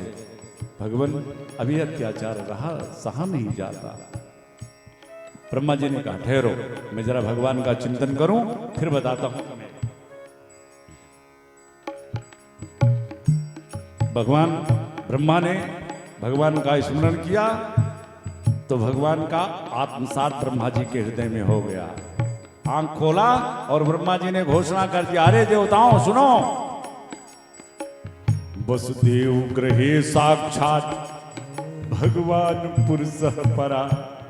देवताओं चिंता मत करो, भगवान का अवतार होने वाला है। देवताओं ने कहा, सुखदेव जी ने, ब्रह्मा जी ने कहा वसुदेव ग्रहे, वसुदेव जी के घर में। अच्छा अब एक बात बताओ, हमारे कृष्ण कन्हैया को जो अवतार हुआ है वो वसुदेव जी के घर में हुआ है कि कंस मामा के जेल खाने में हुआ? भगवान का अवतार कहाँ हुआ? वसुदेव जी के घर में कि जेल खाने में? जेल खाने में हुआ ना। लेकिन ब्रह्मा जी कह रहे हैं वसुदेव ग्रहे साक्षात भगवान पुरुषः परा। अब देखिए यहां से भी यह स्पष्ट होता है कि इस ईंट पत्थर के बने हुए आवास को हम घर नहीं कहते, ये घर नहीं है। शास्त्रों का ये सूत्र है, शास्त्र कहते हैं कि न ग्रहण ग्रहे मिथ्याहो। इस ईंट पत्थर के बने हुए आवास को घर नहीं कहते, बल्कि गृहिणी गृह मुच्यते, इस घर में रहने वाली गृहिणी को घर कहते हैं। क्यों? क्योंकि इस घर में रहने वाली वो गृहिणी इस घर को चाहे स्वर्ग बना दे और चाहे नरक बना दे। तो यहां वसुदेव ग्रहे का मतलब वसुदेव पतन्याम, यानी माता देवकी के उदर से भगवान का प्राकट्य होने वाला है। वसुदेव ग्रहे साक्षात भगवान पुरुषः परा। सारे देवता प्रसन्न हो गए। तो सरकार अब हमको आदेश दीजिए कि हम लोग भी चल करके ब्रजमंडल में जगह जगह अवतार ले। ब्रह्मा जी ने कहा सुनो सुनो रुको, अकेले जा रहे हो? बोले सरकार फिर? कहा मेरे सरकार अकेले थोड़ी आ रहे हैं। बोले फिर? कहा जनिष्यते तत्प्रियार्थम, अपनी आह्लादनी शक्ति श्री किशोरी राधा जी के साथ वो ब्रज में आ रहे हैं। श्री किशोरी राधा रानी बरसाने में उनका भी अवतार होने वाला है। इसलिए तुम लोग संभवन सुर स्त्रिया, तुम सब अपनी अपनी पत्नियों के साथ जाकर के ब्रज में ब्रजमंडल में अवतार लो। बस जी क्या था, पूरे ब्रज में सारे देवता जगह जगह अवतार लेने लगे। गोविंद जय जय गोपाल जय जय गोविंद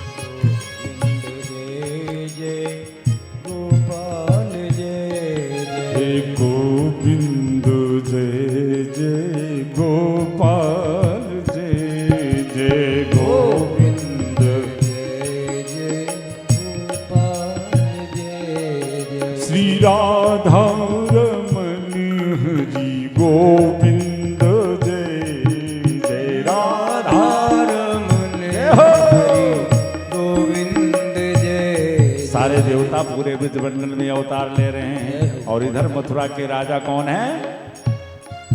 उग्रसेन जी। घर में कोई संतान थी नहीं। पंडितों को बुलाया। पंडितों ने कहा महाराज कुछ यज्ञ अनुष्ठान होए। उग्रसेन जी ने कहा महाराज तो करवाओ। उस यज्ञ अनुष्ठान का लाभ हुआ। महारानी गर्भ से हुई, लेकिन एक दिन संजोग से वन विहार को गई तो वहां दुर्मिल राक्षस की दृष्टि उस गर्भ पर पड़ गई, जिसके कारण महाराज उग्रसेन के घर जो बालक जन्म हुआ, जो आगे चल करके कंस के नाम से विख्यात होता है, जब इसका जन्म हुआ तो ज्योतिषियों ने कहा महाराज ये आपका बालक बड़ा आतताई होगा, बड़ा पापी होगा, प्रजा को कष्ट देने वाला होगा, भगवान के नाम से द्वेष रखने वाला होगा, धर्म को मिटाने वाला होगा। महाराज लाखों बुराइयां गिरा डाली। उग्रसेन जी ने कहा नहीं चाहिए ऐसा बेटा। एक काठ की संदूक में रख करके और जमुना में बहा दिया। इधर संजोग से वसुदेव जी के पिता जमुना में स्नान कर रहे थे, श्री सूरसेन जी। वो बाक्स आकर के उन्हीं के सामने से गुजरा, उठा लिया, देखा तो उसमें सुंदर सा बालक ले आए घर और अपने बेटे वसुदेव के साथ कंस का लालन पालन करने लगे। जब ये 5 वर्ष का हुआ तो एक दिन संत नारद आ गए। नारद जी ने इस कंस को पकड़ा, कहा कि तुम सूरसेन के बेटे थोड़ी हो। फिर महाराज तुम तो मथुराधिपति महाराज उग्रसेन के बेटे हो, तुम्हें तो जमुना में फिकवा दिया, फूंक दिया कान। कंस चला गया तपस्या करने। महाराज भगवान शिव की बड़ी विकट तपस्या करी और भगवान को प्रकट ही कर लिया। भगवान शिव ने कहा मांग, कहा अमर बनाओ, कहा नहीं संशोधन करो, कुछ विकल्प मरने का दो, क्योंकि अमरता का वरदान नहीं मिल सकता। भगवान शंकर ने एक धनुष दिया कंस को कि ले जाओ इसे अपने यहां रख देना, जब तक ये धनुष सुरक्षित रहेगा समझ लो तुम्हारा गारंटी कार्ड है। जब तक ये सुरक्षित रहेगा तब तक तुम अजय बने रहोगे, लेकिन ध्यान रखना जो इसे तोड़ेगा वो तुम्हें छोड़ेगा नहीं। आ गया महाराज उग्रसेन को जेल खाने में डाल दिया। अब इसके अनुचरों ने महाराज धर्म का हरास करना शुरू कर दिया। कोई भजन नहीं कर सकता, कोई पूजन नहीं कर सकता, कोई यज्ञ नहीं कर सकता। अगर मंत्र जप होगा तो ओम कंसाय नमः, आहुति पड़ेगी तो कंसाय स्वाहा। अगर कोई चोरी छुपे भी कहीं कोई भजन करते दिख जाए तो इसके अनुचर तेहि बहु विधिता देश निकासन, जो कह वेद पुराण, तेहि बहु विधिता देश निकासन, जो कह वेद पुराण, तेहि बहु विधि त्रासं देश निकासन, तेहि बहु विधि त्रासं देश निकासन, जो कह वेद पुराण, अजी जो कह वेद पुराण, अस अष्ट अचारा भा संसार, अष्ट अचारा भा संसारा, श्रवण सुने नहीं काना, अजी श्रवण सुने नहीं काना। प्रातः पूरी प्रजा त्राय त्राय। एक दिन कंस ने सोचा कि मेरी बड़ी बदनामी हो रही है, मैंने बड़ा अत्याचार कर डाला, ये जितनी प्रजा है मेरी सब मुझको बड़ा पापी समझती है, बड़ा निर्दयी समझती है। लाओ कुछ ऐसा नाटक रचो कि ताकि ये प्रजा कुछ हमको भी दयालु समझे। सो कंस की दृष्टि चली गई अपनी चचेरी बहन देवकी के ऊपर। अगले ही दिन गया वसुदेव जी से विवाह तय कर दिया और विवाह बारात लेकर वसुदेव जी आए, विवाह संपन्न करा दिया। और जब देवकी की विदाई करने लगा कंस तो जिस रथ में वसुदेव और देवकी बैठे मथुरा से विदाई होने के लिए सारथी को नीचे उतार दिया कंस ने, और झूठा मूठा रोता हुआ आंसू बहाता हुआ और स्वयं देवकी का रथ हाँकने लगा। अपनी प्यारी बहन को मैं स्वयं लेकर के जाऊंगा छोड़ने। और जब यह दृश्य प्रजा ने देखा तो प्रजा सोच रही है कि इसको मैं बड़ा कठोर समझती थी, बड़ा निर्दयी समझती थी, इसके भी हृदय में इस तरह की दया है। आज देखो देखो अपनी बहन के लिए कितने रो रहे हैं महाराज, कितनी दया कितनी करुणा इनके हृदय में भरी हुई है। और माता देवकी तो रथ में बैठी बलि बलि जा रही है कंस के ऊपर, मेरा भैया मुझसे कितना स्नेह करता है, हाँ कैसा रो रहा है मेरे लिए। पर इस घटना को जब आकाश मंडल में देवताओं ने देखा तो उनकी धड़कनें बढ़ गई। विचार किया कि इसके इस नाटक को जो प्रजा को दिखाने के लिए, प्रजा को भ्रमित करने के लिए, देवकी को भ्रमित करने के लिए इसने रचा है।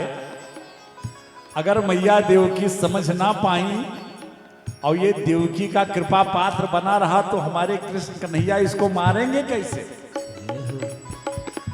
तो क्या करना चाहिए, इसकी पोल खोलनी चाहिए। अब इसकी पोल खोलने के लिए देवताओं ने आकाशवाणी कर दी। आकाशवाणी में क्या बोला, अस्यास्त्वाष्टमो गर्भो हंतायाम बहसे बुधा। अरे मूर्ख कंस, जिस बहन को तू इतने प्रेम से लेकर के जा रहा है इसका अष्टम गर्भ तेरा काल होगा। अब देखो, जो इतना प्रेम से, इतना भाव विभोर था, अपनी बहन के प्रेम में डूबा हुआ था, दुष्टों की प्रीति और पानी की लकीर न बनते देर न बिगड़ते देर। वही कंस तुरंत रथ से कूद पड़ा, म्यान से तलवार निकाली, देवकी के केसों को पकड़कर रथ से नीचे खींच लिया, मारने ही जा रहा था। इतने में वसुदेव जी रथ से कूद कर कंस का हाथ पकड़ लिया। जबकि महाराज वसुदेव को पता है कि इस क्रोधावेश में कंस का हाथ पकड़ने का मतलब है सीधा मृत्यु को प्राप्त होना। लेकिन चूंकि देवकी को पत्नी रूप में स्वीकार कर लिया है महाराज वसुदेव ने, इसलिए ये पति धर्म का पालन कर रहे हैं। जबकि 6 पत्नियां घर में पीछे छोड़ के आए हैं, लेकिन ये पति का धर्म है कि अगर पत्नी पर किसी प्रकार का कोई संकट आए तो भाई उसका रक्षक पति ही तो है। एक हमारे संत बड़ा एक सुंदर भाव देते हैं कि ये जो हमारी गृहस्थी रूपी गाड़ी है ना, ये एक समझ लीजिए रथ है। गृहस्थी रूपी रथ जो है, ये पति पत्नी, इसके दोनों 2 पहिए हैं। और किसी भी गाड़ी से एक पहिया निकल जाए तो क्या गाड़ी अच्छी तरीके से चल सकती है? कि 2 से बनी है इस दुनिया में हर पति पत्नी की जोड़ी, और कटती नहीं अकेले, लंबी हो या चाहे थोड़ी। जय हो। पत्नी पे पत्नी पे पत्नी पे, कि पत्नी पे आंच जो आए, तो ये पति का धर्म है कि पति आकर उसे बचाए। ये पति का धर्म है। लेकिन समाज की कुछ कुरीतियां, कुछ विकृति समाज में इस तरह से फैल गई। 2-4 लाइन सामाजिकता की है, मैं सुनाऊं आपको।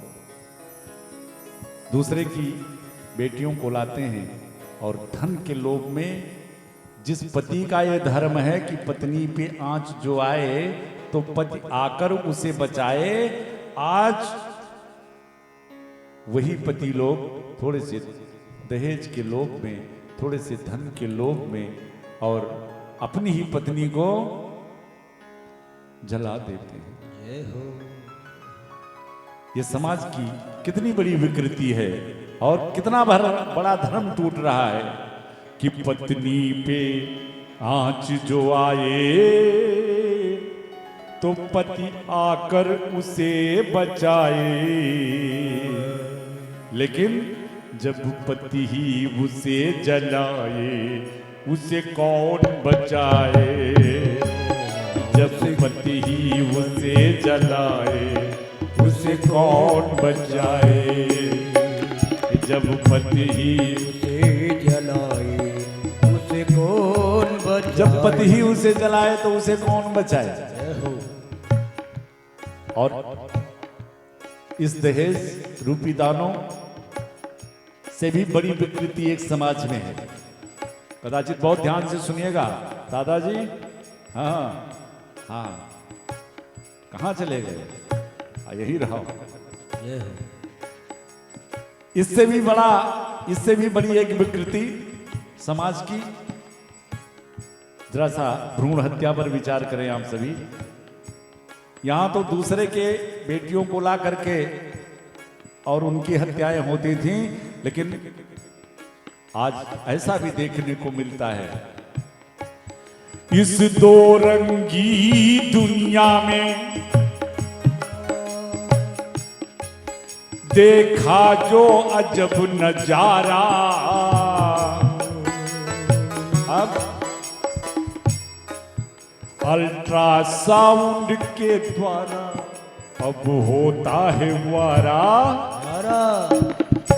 ऐसे भी बात आप पता मिलते हैं समाज में कि देखा कि अगर गर्भ में कन्या का भ्रूण है तो उस कन्या के जन्म लेने से पहले ही अपनी संतान को लोग मार देते। बहुत बड़ा अपराध यह है, समझ लीजिए, ये क्षम्य नहीं है।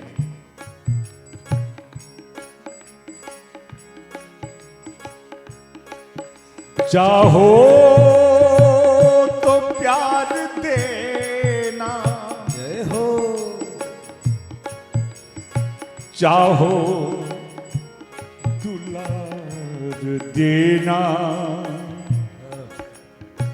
लेकिन बापू जन्म से पहले मुझको न मार देना। वो संतान भी आपसे सवाल कर सकती है। इस दो रंगी दुनिया में देखा जो अजब नजारा। अल्ट्रासाउंड के द्वारा अब होता है वारा न्यारा। एक समय वो होता है कि जिन माताओं के छोटे बच्चे होते हैं, अगर जरा सा रोते तो चाहे जितना कीमती काम कर रही हो छोड़ देती हैं। हाँ? आखिर वही संतान तो वो भी है। जब बच्चा जब बच्चा जब बच्चा जरा सा रोए,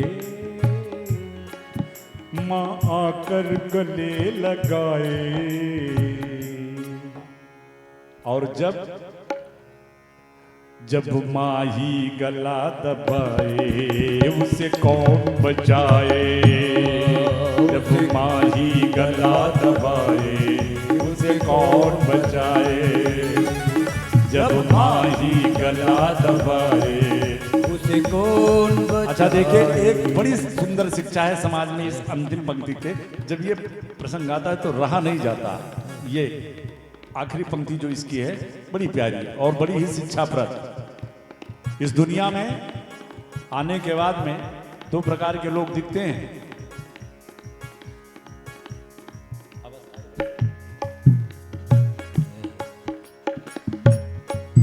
कोई नंगा नाच रहा है तो भेद किसी का खुला नहीं है। बुरा कोई कम या ज्यादा, कोई दूध का धुला नहीं है। किसी के बुराइयों से पर्दा हट गया तो खुलेआम दुनिया उसको बड़ा गंदा आदमी है। लेकिन कुछ लोग ऐसे हैं कि जिनकी बुराइयां पर्दे के पीछे छुपी हैं, है ना। बुरा कोई कम या ज्यादा, कोई दूध का धुला। नहीं है। अच्छा, अब जो सबसे काम की चीज है वो जानते हैं क्या है? ही नादान करे नादानी, जय हो। तो ज्ञानी उसे बचाए। ये नादान करे नादानी, तो ज्ञानी उसे बचाए।